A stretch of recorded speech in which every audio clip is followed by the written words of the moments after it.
or the famous Rabbanim of yesteryear. And friends, we are on the date of Gimel Tishrei, that's the 3rd of Tishrei.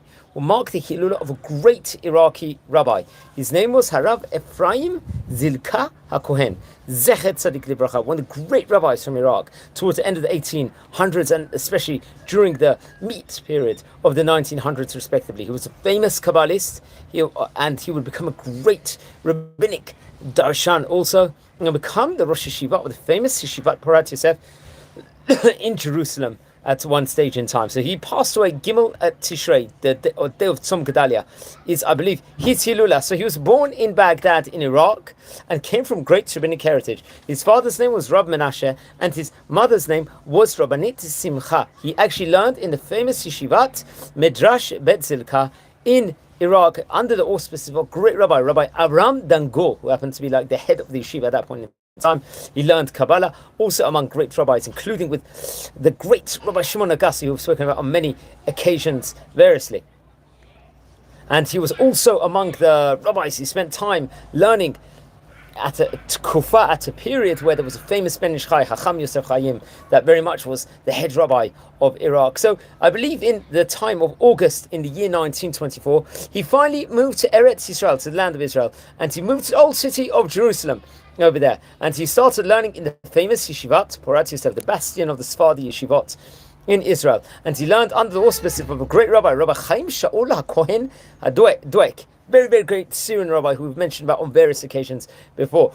And then he would actually serve as the head rabbi of the Rosh Yeshiva of Yeshivat Pורת Yosef for a staggering 20-year period. And actually very interesting, I think he was also, at that stage in time, he would teach inside the famous Talmud Torah in Jerusalem called the Torat Aaron, if I'm not mistaken. This is actually in the Beit Yisrael neighborhood in Jerusalem, respectively, and this is I think this specific area and this specific place in of itself, many of the Iraqi Jewry that came to Jerusalem would actually learn under these different places, and will also dwell inside this specific place in Jerusalem. Very, very, let's say, ultra-Orthodox community in the Beit Ezrat Yisrael. They've got famous places such as Beit Yisrael there also.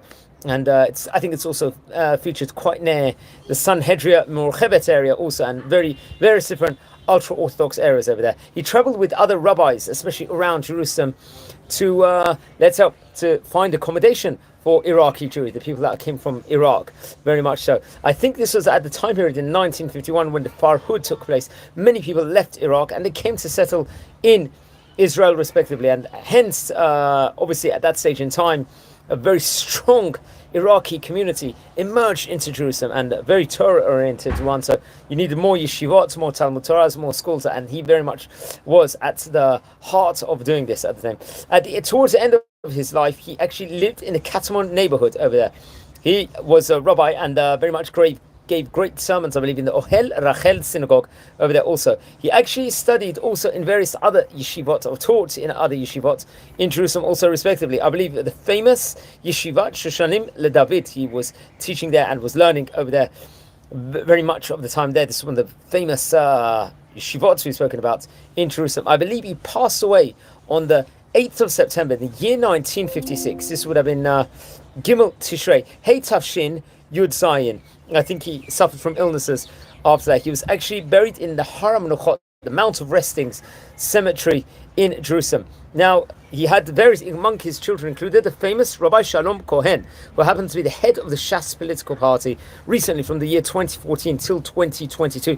He passed away. We actually were at his funeral that time, where around 200,000 people attended Rabbi Shalom Cohen's funeral. He was one of the great rabbis of Jerusalem, especially in the early 2000s, the late 1900s, respectively. Another one of his sons is Rabbi Raphael Cohen, who happens to be a Sofer Stam, a great rabbi also.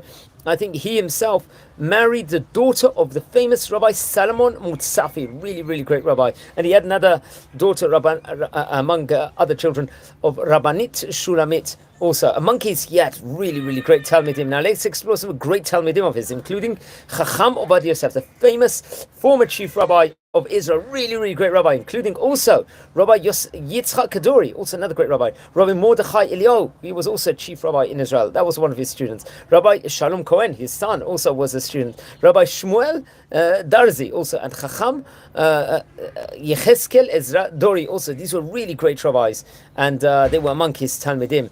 He was one of the great Kabbalists of Jerusalem, especially during the 1900s, and himself, including among his rabbis, included Rabbi Yosef Chaim, the Ben Ish Chai, Rabbi Avram Dango, one of the great Iraqi rabbis, and famous Rabbi Shimon Agassi also. So please don't forget to light candles in his memory. It's going to be on Gimel Tishrei, on Som Gedalia. Wishing all the Shana Tova U'Metukah. I'm recording this just before Rosh Hashanah in the year 2024, and wishing everyone blessings from Israel, and take care. Have a great day, and please subscribe to the channel.